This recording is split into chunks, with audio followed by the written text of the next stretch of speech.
আলহামদুলিল্লাহ রাব্বিল আলামিন একবার কমপক্ষে, মানে প্রথমে আল্লাহর প্রশংসা করবেন, তারপর একবার দরুদ পড়বেন আল্লাহুম্মা সাল্লি আলা মুহাম্মাদ ওয়া সাল্লিম, তারপর হাত তুলে দোয়া শুরু করবেন।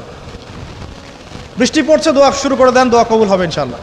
আজান দিয়েছে, আজান এবং একামতের মাঝখানের সময়টা আছে, এই সময়টা কাজে লাগান, দোয়া কবুল হবে ইনশাআল্লাহ।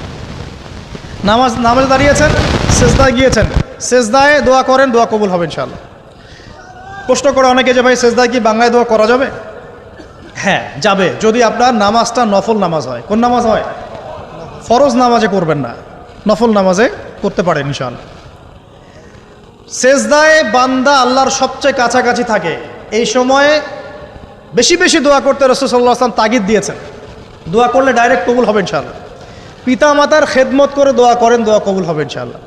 এখন তো পিতা মাতার খেদমত মানুষ করতে চায় না। এটা সেই যুগ যে যুগে পিতা মাতার সাথে দাস দাসীর মতো আচরণ করা হয়।